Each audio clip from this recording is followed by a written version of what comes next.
कर्मापिते च मधुरं मधुरं स्वरूपं कर्मापिते च मधुरं मधुरा स्मृतिश्च बुद्धिं प्रबोधय प्रभो मधुबोधशक्तिं विद्यां प्रयच्छ परमां परिभावयामि।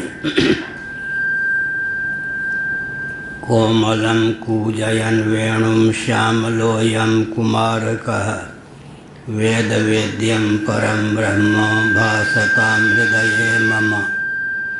कूजन्तं राम रामेति मधुरं मधुराक्षरम् आरुह्य कविताशाखां वन्दे वाल्मीकिकोकिलं निगमकल्पतरोर्गलितं फलं शुकमुखादमृतद्रवसंयुतं पिबत भागवतं रसमालयं मुहुरहो रसिका भुवि भावुकाः तृणादपि सुनीचेन तरोरपि सहिष्णुना अमानिना मानदेन कीर्तनीयः सदा हरिः। नारायणाखिल गुरो भगवन् नमस्ते शिवाय नमः शिवलिंगाय नमः। श्रीमद्भागवत सप्तम स्कंध अध्याय 1 श्लोक 8। जय काले तु सत्वस्य देवर्षीन् रजसोऽसुरान् तमसो यक्ष रक्षांसि तत्कालानुगुणो भजत्। ज्योतिरादिरिवा भाति संघातान्न विविच्यते विन्दत्यात्मानमात्वस्थं मथित्वा कवयोऽन्ततः। नारायण।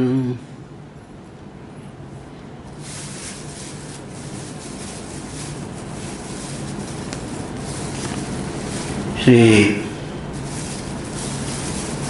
भगवान सुखदेव जी ने परीक्षित को प्रबोधित करते हुए कहा, निस्संदेह भगवान सच्चिदानंद स्वरूप हैं,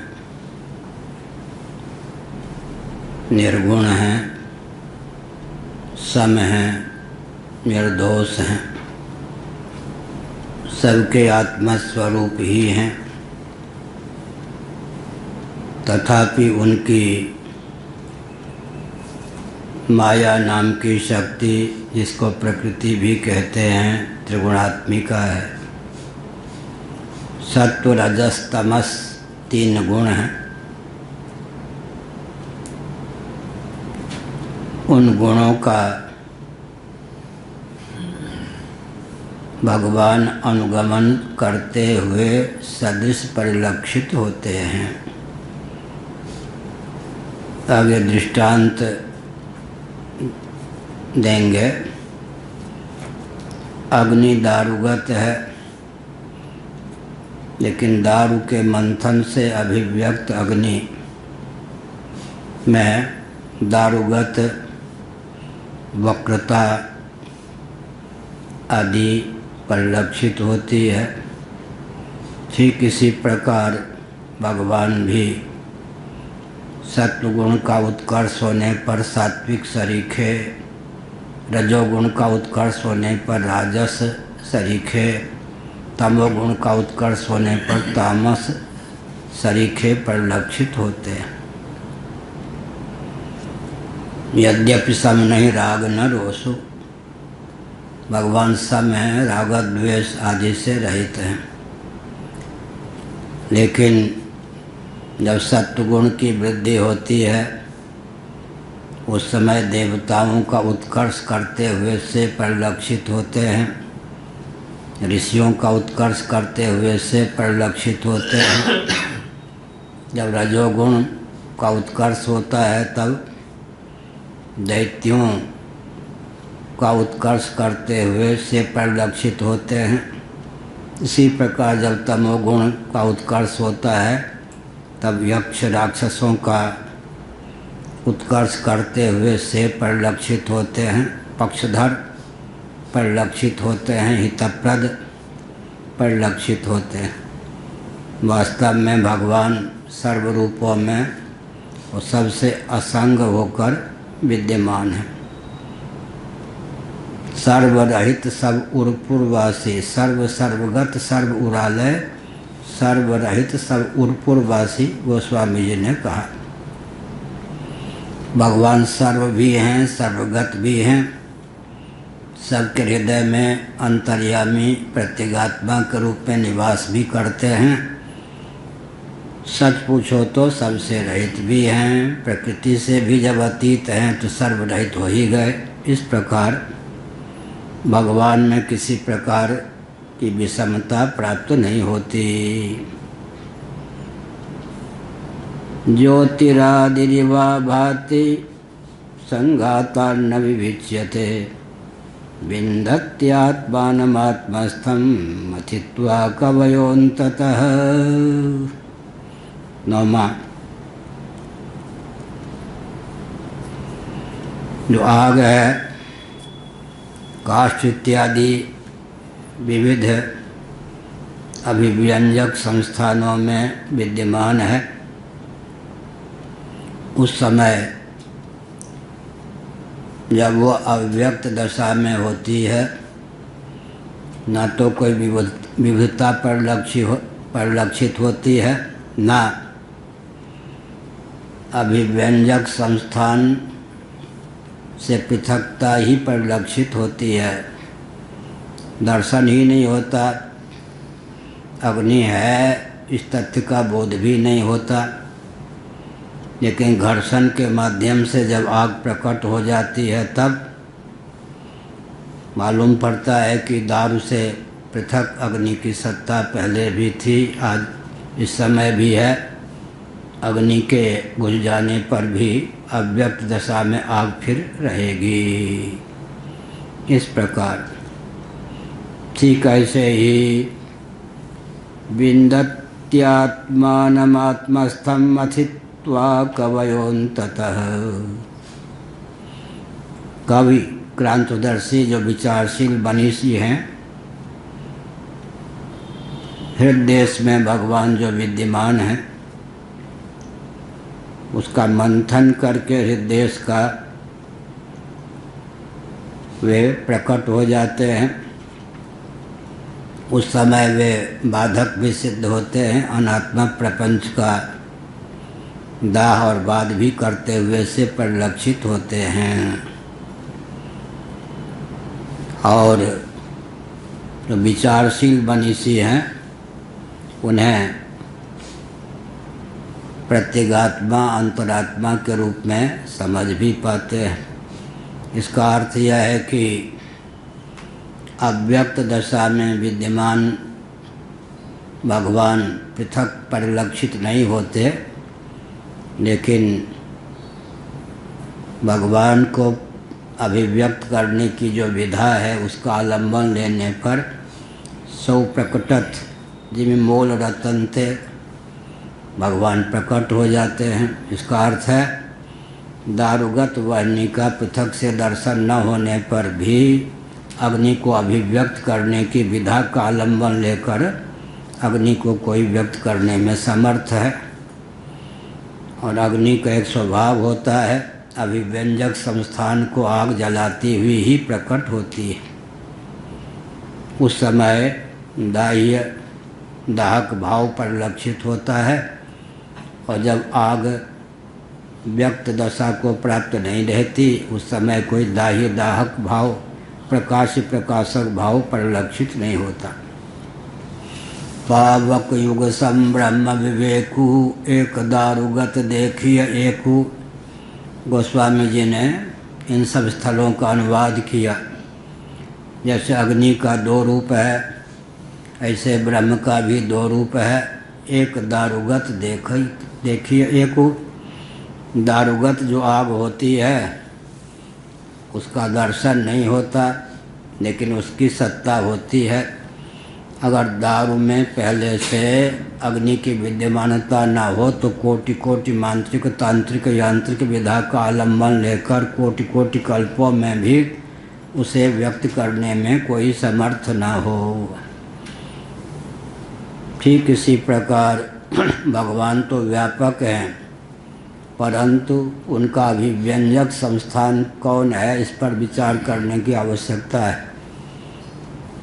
ईश्वर सर्वभूतानां हृदय से अर्जुन तिष्ठति, भगवान हमारे हृदय में है तो अन्यत्र नहीं है क्या? व्यापक होने पर भी हृदय से अर्जुन तिष्ठति क्यों कहा? अभिव्यंजक संस्थान हमारा आपका हृदय ही है। अहमात्मा गुडाकेश सर्वभूताशय स्थितः। अहमात्मा, हे अर्जुन मैं आत्मा हूँ। अहमात्मा गुडाकेश सर्वभूताशय स्थितः, आशय अंतःकरण में विद्यमान हूँ। अंतःकरण में विद्यमान हूँ। अब व्यापक नहीं है क्या? व्यापक तो हूँ, लेकिन अभिव्यंजक संस्थान अंतःकरण है। अंतःकरण में वो क्षमता है कि भगवत तत्व को श्रवण मनन निधिध्यासन के माध्यम से अभिव्यक्त कर सके। अभिव्यंजक संस्थान की दृष्टि से ज्योतिषामपि तज्ज्योतिस्तमसः परमुच्यते, ज्ञानं ज्ञेयं ज्ञानगम्यं हृदि सर्वस्य विस्थितं। तमसः परमुच्यते, प्रकृति से भी जो अतीत परमात्म तत्व है वह हृदय में विद्यमान है। हृदय सर्वस्य विस्थितम, सबके हृदय में। या हृदय भवन प्रभु तोरा, यहाँ आए बसे बहु चोरा, मानत नहीं मोर निहोरा, अतिशय करे बल जोरा। विनय पत्रिका। हे प्रभु, यह हृदय आपका भवन है। बड़ी विचित्र बात है। हृदय में ही काम है, हृदय में ही क्रोध है, हृदय में ही लोभ है, हृदय में ही मोह है। यह हृदय भवन प्रभु तोरा, यहाँ आए बसे बहुत चोरा। मानो आकर के बस गए हैं, डेरा डाल दिया है। जैसे पुरी में अब इस आश्रम को मठ को छोड़ दें तो प्रायः जितने आश्रम हैं 10-5 कमरों पर अराजक तत्व बैठे हुए हैं, कब्जा उनका है। महंत आदि उनको भेंट भी कुछ करते हैं, डर के मारे 2-4 कमरे में सिमट के रहते हैं। ऐसे ही यह हृदय भवन प्रभु तोरा, यहाँ आए बसे बहुत चोरा। मैं निहोरा करता हूँ, प्रार्थना करता हूँ, भैया खाली कर दो। कोई मानने के लिए तैयार नहीं। अतिशय करे बड़ जोरा, वो आँख दिखाते, माने ही नहीं मोर निहोरा। फिर अब आप ही इन सब को भगाने में समर्थ हैं। बड़ी विचित्र बात है। काम ऐसा क्रोध ऐसा रजोगुण समुद्भवः, इंद्रियाणि मनोबुद्धिरस्याधिष्ठान मुच्यते, प्रजहाति यदा कामान सर्वान् पार्थमनोगतान्। काम क्रोध लोभ मोह सब इंद्रिय अंतःकरण में रहते हैं, इंद्रिय मन बुद्धि में रहते हैं। और वही भगवान का अभिव्यंजक संस्थान है। छांदोग्य श्रुति के 8वें अध्याय के भाष्य में भगवत पाद शंकराचार्य महाभाग ने एक तथ्य उद्भाषित किया कि पुंडरीकाकार जो रक्त मांस पिंड है, पुंडरीक माने कमल, ये कमलाकार रक्त मांस पिंड है। कमल सदृश जो रक्त मांस पिंड है उसमें क्या क्षमता है? उसमें जो सुशील छिद्र है, आकाश है, उसमें क्या क्षमता है? पुंडरीकाकार रक्त मांस पिंड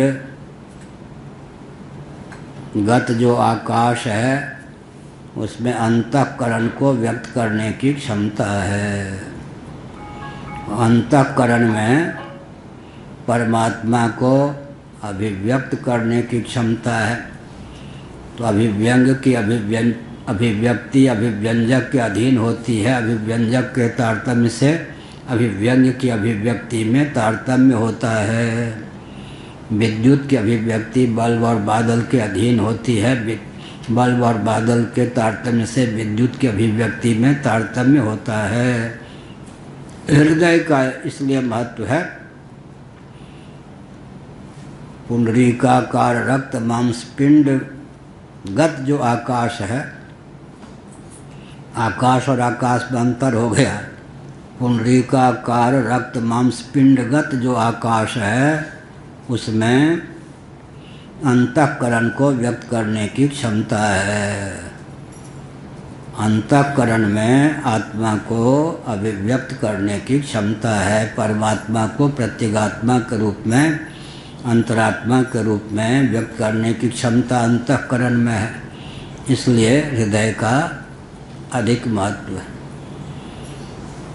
हृदय की रक्षा हो गई तो सब काम बन गया। हृदय की रक्षा करनी चाहिए, अपने हृदय की, दूसरे के हृदय की। पूज्य गुरुदेव का एक ग्रंथ है विचार पीयूष, धर्म सम्राट श्रीकरपात्र महाभाग का एक ग्रंथ है विचार पीयूष। उसमें उन्होंने एक भाव व्यक्त किया, दूध है, गरम दूध फट गया तो उसे दही, मक्खन, घी बनाने की कल्पना मत करो। हृदय की रक्षा, अपने हृदय की रक्षा करनी चाहिए, दूसरे के हृदय की रक्षा करनी चाहिए। ऐसी वाणी बोलिए मन का आपा खोए, औरों को शीतल करे आपो शीतल होए। जो अपने हृदय की रक्षा कर लेता है और ध्यान रखता है दूसरे के हृदय की भी रक्षा हो। ऐसा व्यवहार ना हो कि हम किसी के हृदय को चकनाचूर कर दें।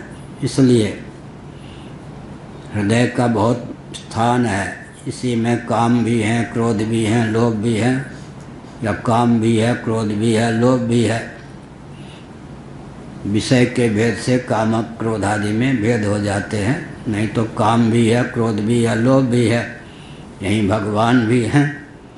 अब काम क्रोध लोभ को शिथिल करते जाएंगे, शांत करते जाएंगे तो भगवान की अभिव्यक्ति का मार्ग प्रशस्त होता जाएगा।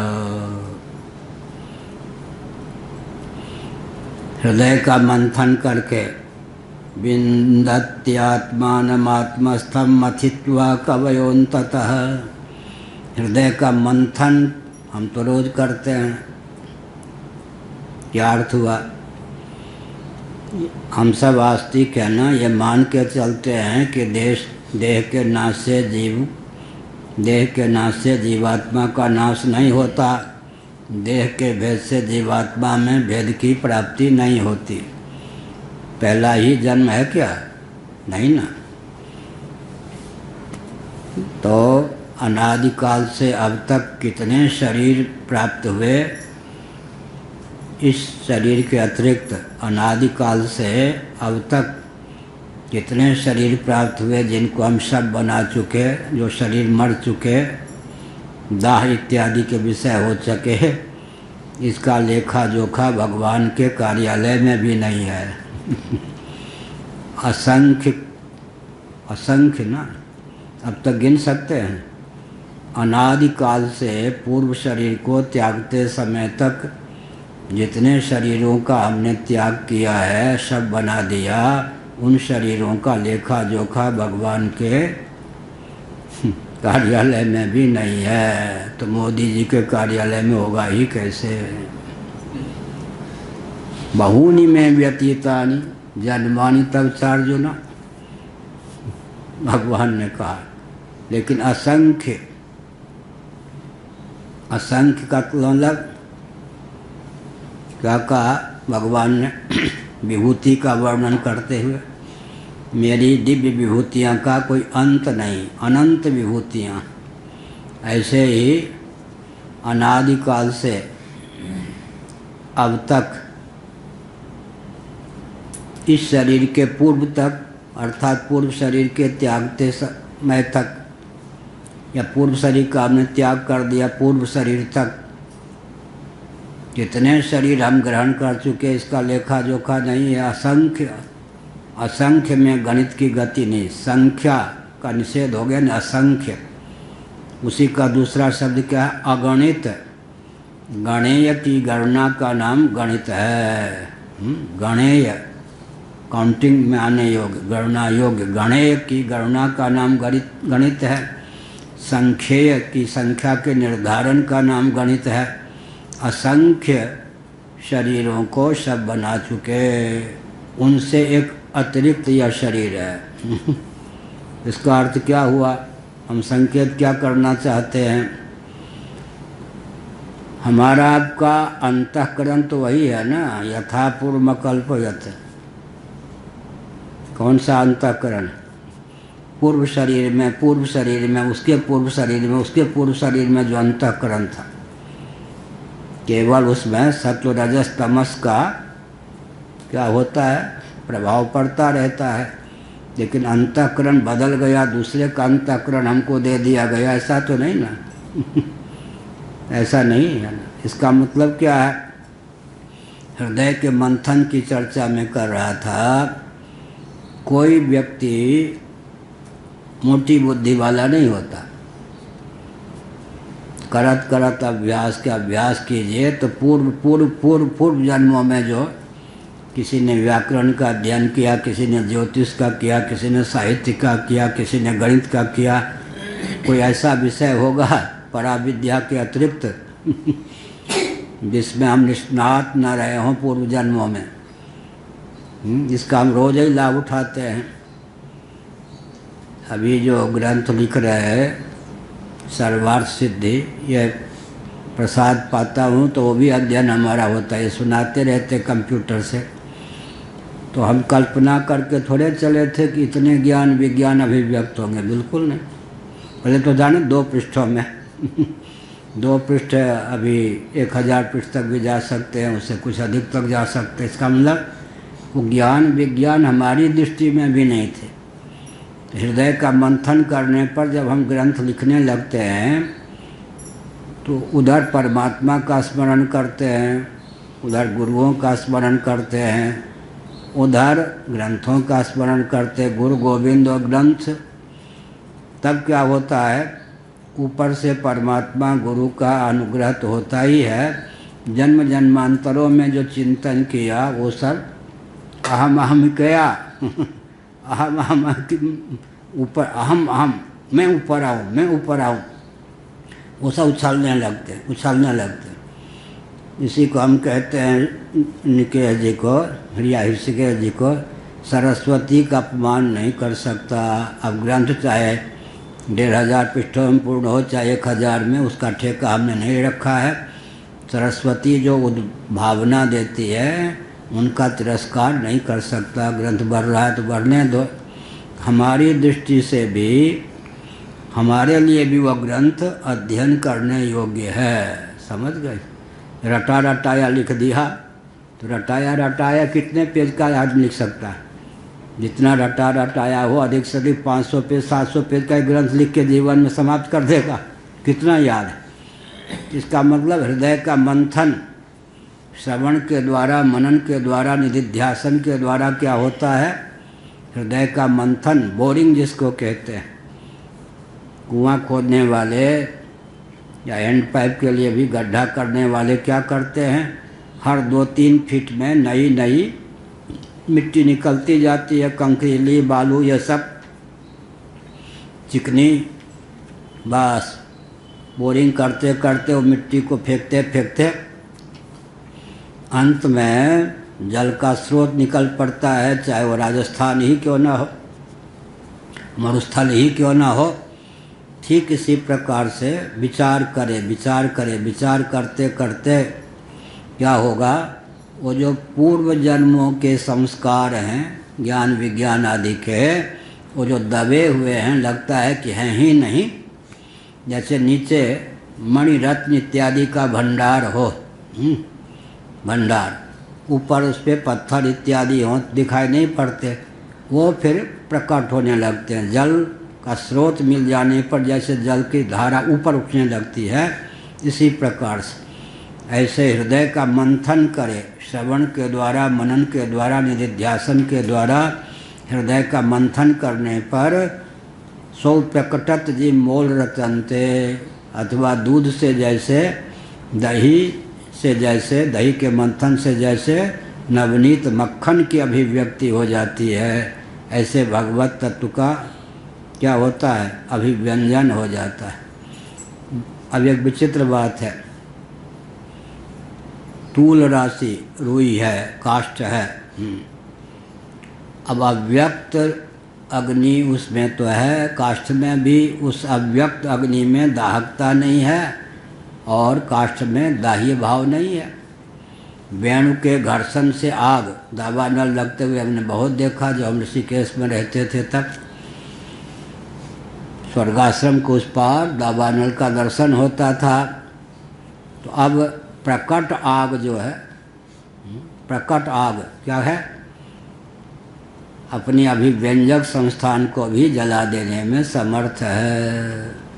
सूर्य की सामान्य जो रोशनी है, किरणें हैं, रश्मियां हैं सूर्य की, वो तूल राशि रुई को जलाने में समर्थ नहीं, लेकिन आरसी सीसा के माध्यम से, सूर्यकांत मणि के माध्यम से वो रश्मियां ही जब अग्नि हो जाती हैं तो जला डालने में समर्थ है।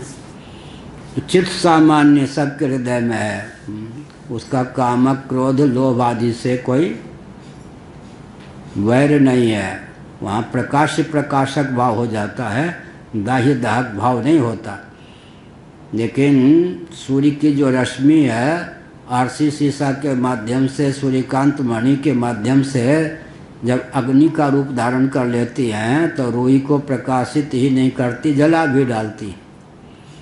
इसलिए क्या है, अभी तो भगवान हैं, लेकिन काम भी है, क्रोध भी है, लोभ भी है, अज्ञान भी है, आवरण भी है, मोह भी है। प्रकाश प्रकाशक भाव हो जाता है। ये सब प्रकाशित हैं, भगवान मानो प्रकाशक हैं। लेकिन श्रवण मनन निधिध्यासन के द्वारा वही भगवान जब प्रकट होते हैं तब क्या होता है, ये कामक क्रोध आदि का जो मूल जितने विकार हैं, मनोविकार, उनका मूल अज्ञान भी दग्ध हो जाता है। इसीलिए भगवान को प्रकट सौ प्रकटत, यह नाम निरूपण नाम जतनते सौ प्रकटत जीव मोल रतनते। नाम निरूपण नाम जतनते, निरूपण माने श्रवण मनन दोनों को मिला दें तो उसका नाम होता निरूपण। जतन माने यत्न, यत्न का अर्थ है निधिध्यासन। आत्मा वा अरे द्रष्टव्यः श्रोतव्यो मंतव्यो निधिध्यासितव्यः, उसी का अनुवाद किया तुलसीदास जी ने। नाम निरूपण नाम जतनते सो प्रकटत जीव मोल रतनते, मोल रतनते। एक बार इंदिरा गांधी कोई हुई हैं भारत में, उनका शासन तंत्र था।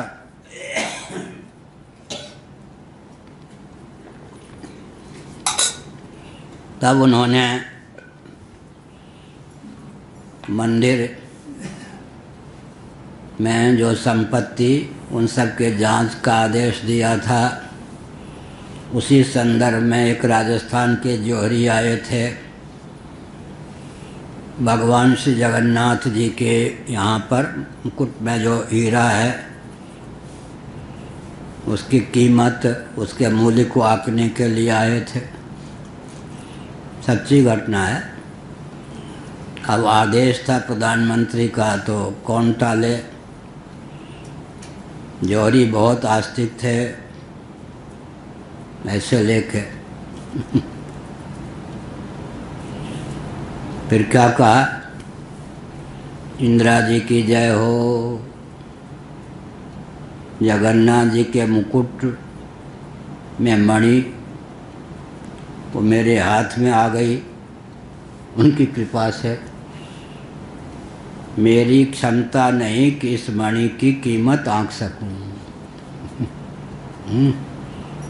तो यह हुआ अमूल्य निधि।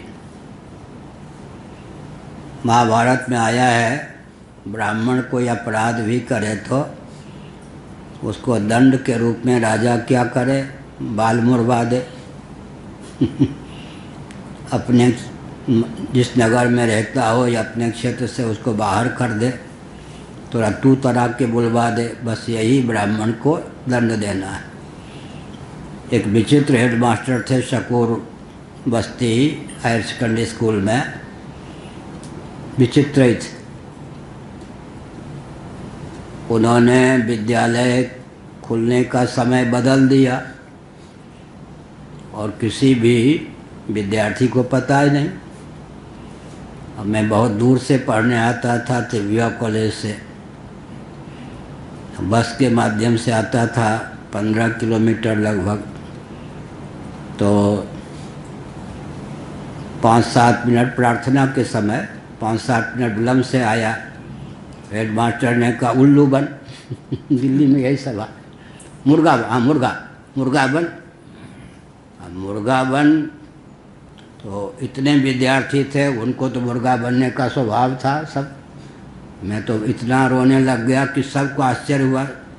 मॉनिटर भी था ऐसा, लेकिन वो विचित्र हेड मास्टर थे, तो उनको क्या कहता कि आपने समय बदल दिया, हम लोगों को मालूम ही नहीं, हम बहुत दूर से आते हैं।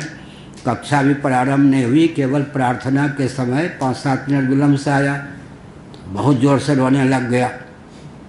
सारे विद्यार्थी देखने लगे, 400 लगभग होंगे। उन्होंने कहा कि इतना रोता क्यों है? तो मैंने कहा आपको मालूम नहीं मैं ब्राह्मण हूँ। हाँ, सबके बीच में कहा मैं ब्राह्मण हूँ और कभी डांट का पात्र मैं हूँ नहीं। आपने मुझे ये दंड दिया, तो ये पहला मुझे दंड मिला है जीवन में। बेचारे फिर वो भाषण प्रतियोगिता में, उस दिन देवयोग से भाषण प्रतियोगिता थी। मैंने कहा चूँकि आज मैं अपराधी हूँ, सुन लें अध्यापक महोदय, प्रधानाचार्य जी, इसलिए कदाचित मेरा भाषण सबसे बढ़िया हो तो मैं प्राइज या पुरस्कार लेने में आज अधिकृत नहीं हूँ। सबसे बढ़िया होने ही था, हुआ ही। का विचित्र विद्यार्थी, इसके खोपड़ी का पता लगाना बड़ा कठिन है। बच्चों को दंड दिया जाता है। हमने कहा हम ब्राह्मण हैं, हमको डांट खाने का अभ्यास नहीं, कैसा ऐसा कोई काम आज तक हमने किया नहीं कि जो हमको डांट पड़े। यहाँ मुर्गा हमको मुर्गा बनना आता भी नहीं। तो विचित्र एक वातावरण विद्यालय बन गया कि विचित्र विद्यार्थी है। क्या मतलब हुआ? मतलब ये हुआ कि जन्म जन्मांतरों के संस्कार हैं, मंथन के द्वारा भगवान प्रकट होते। मंथन, विचार मंथन। श्वेताश्वतर उपनिषद से अपौरुषेय होने पर भी उससे हमको बहुत प्रेरणा मिली। ऋषि मुनि आपस में बैठे, हृदय में ज्ञान पहले से रहा होगा। कोई ऐसा नहीं कि गुरु बैठे हों बाकी चेला, सब ऋषि मुनि थे समान कक्ष के। विचार हुआ कि जगत का कारण कौन हो सकता है। विचार करते करते किसी ने रखा कि प्रकृति हो सकती है, किसी ने मानो रखा कि परमाणु हो सकते हैं। ये सब होते होते जो जगत का वास्तव कारण है, असली कारण, उसको निकाला। तो कहाँ से निकला? सो प्रकटत जी मोल रतन थे। क्या? तो हृदय को धरोहर मत बनाइए। मैंने देखा, निंदा में तात्पर्य नहीं है, निंदा में तात्पर्य नहीं है। तो मुझे शंकराचार्य बना दिया गया यहाँ। महाराजा धीराज शंकराचार्य महाभाग स्वनाम धन्य जी ने, एक मोहिनी रहती थी, उनको आदेश दिया कि ये पहले से सन्यासी हैं, बहुत वर्षों से सन्यासी हैं, फिर भी पुराने कपड़े नहीं पहनेंगे। भगवा कपड़े में तो मैं था ही, इनको कोई नया वस्त्र दे दो। चिन्मयानंद जी मेरे साथ थे। बहुत बड़े बक्से में रखा हुआ एक कटी वस्त्र मुझको बहुत कृपा करके दिया गया। हाँ, पहना, यहीं बैठा वो, इतने बड़े उसमें दरार। हमने कहा हमारे पास तो, हम तो शंकराचार्य बनने आए नहीं थे, हमको तो पत्र दिया गया था महाराज का स्वास्थ्य बहुत खराब है, दर्शन करने आ जाओ। लौटने के मुश्किल से किराए हैं कि वृंदावन जा सकूं, वो भी सामान्य कक्षा में। और आदेश हुआ है कि पुराने कपड़े में गृहस्थाश्रम में सूट नहीं, पहले भी भगवा कपड़े में ही था। चिन्मयानंद जी महाराज ने कहा किसी के मत सुनिए, पुराना कपड़ा पहनिए, अब ये फटे कपड़े लेके क्या करेंगे। तो मैंने शिक्षा ली, कोई समझे कि बक्से में नया कपड़ा रख दो, वो नया ही बना रहेगा। अरे पहनो या ना पहनो, 4 साल में वो पहनोगे तो बैठते ही फट जाएगा। वो फट ही गया। हाँ, कितना 50 कटिबस्त होंगे, लेकिन सबकी दशा वही थी। क्या मतलब हुआ? जमा करो, खर्च करने का कोई नंबर मत लगाओ, तो बुद्धि में जंग लग जाए। क्या? बुद्धि का उपयोग कीजिए, तनाव ना हो तो बुद्धि से मंथन करेंगे ना बुद्धि का। जैसे दही का मंथन करने पर मक्खन, मक्खन का फिर मक्खन से घृत प्राप्त कर सकते हैं। घृत को क्या देंगे रूप? मंड, घृत सार सर्वस्व मंड, मंड सार सर्वस्व अमृत। मंड तक का ज्ञान अभी हम लोगों को है। अमृत बनाना, गोदुग्ध को गर्म करके दही बनाने की कला तो है। दही का मंथन करके नवनीत मक्खन प्राप्त करने की कला भी है, और मक्खन से घृत प्राप्त करने की कला भी है। लेकिन घृत से मंड पृथक तो नहीं कर पाते, लेकिन मंड का उपयोग करते हैं। कैसे करते हैं? दरभंगा नरेश या कोई भी पुराने नरेश होते थे, उनके यहाँ का नियम क्या था मालूम है? घानी बोलते हैं। गोघृत में पूरी छानना, घी में पूरी छानना। पहली घानी में, मैथिली शब्द है घानी, पहली बार में जो 5, 7, 10 पूरी निकले वो राजा रानी पाते थे। दूसरी घानी में जो पूरी निकले वो कैबिनेट मंत्री लोग पाते थे। तीसरी में वो, चौथी में ABCD क्लास है ना, ऐसे ही। क्या अर्थ हुआ उसका?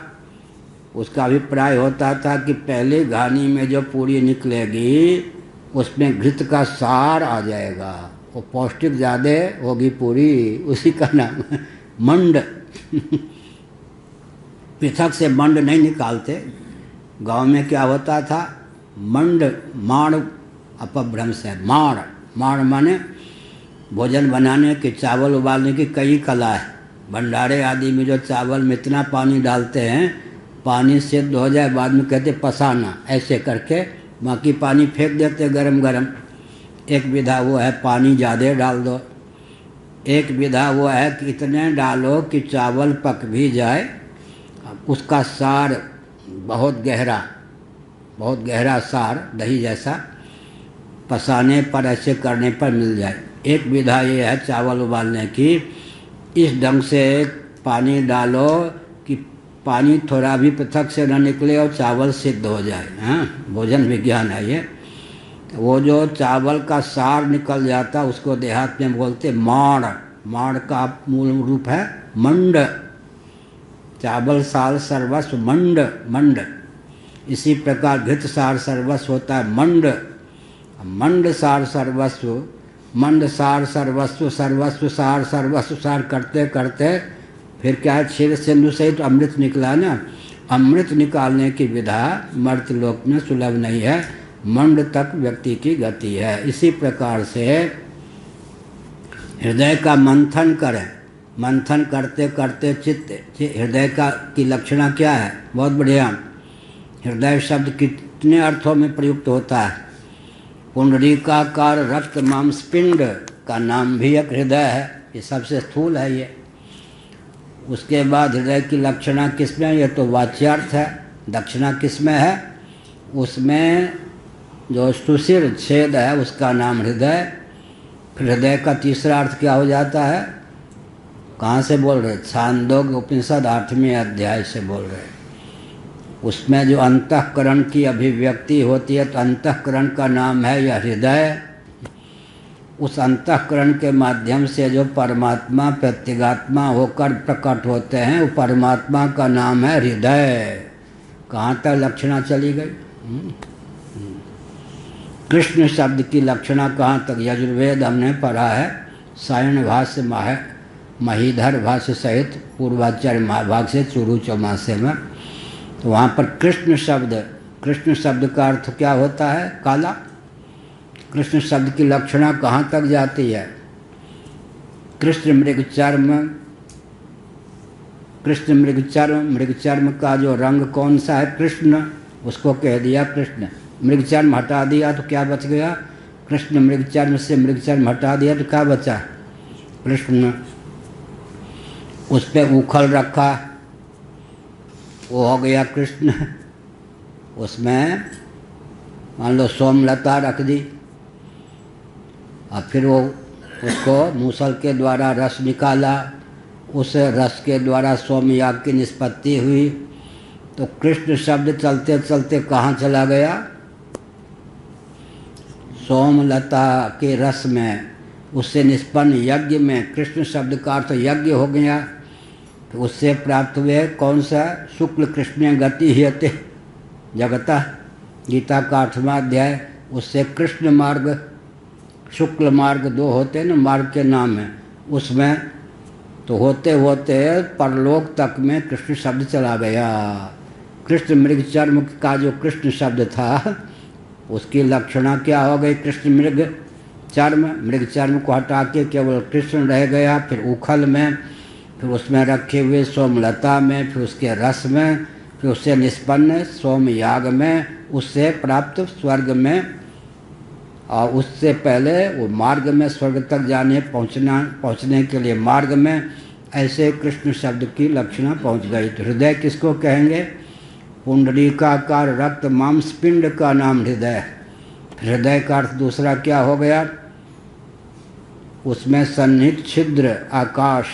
फिर हृदय का तीसरा अर्थ क्या हो गया? अंतःकरण, उसके माध्यम से व्यक्त अंतःकरण। फिर हृदय का चौथा अर्थ क्या हो गया? आत्मा। आत्मा का नाम हृदय। ऐसा चलता है। इस प्रकार मंथन से मथित्वा कवयोन्ततः कवयः क्रांतदर्शी सर्वधिक, इस प्रकार से हो गया। कौन सा श्लोक? 9वां। श्री राम जय राम जय जय राम।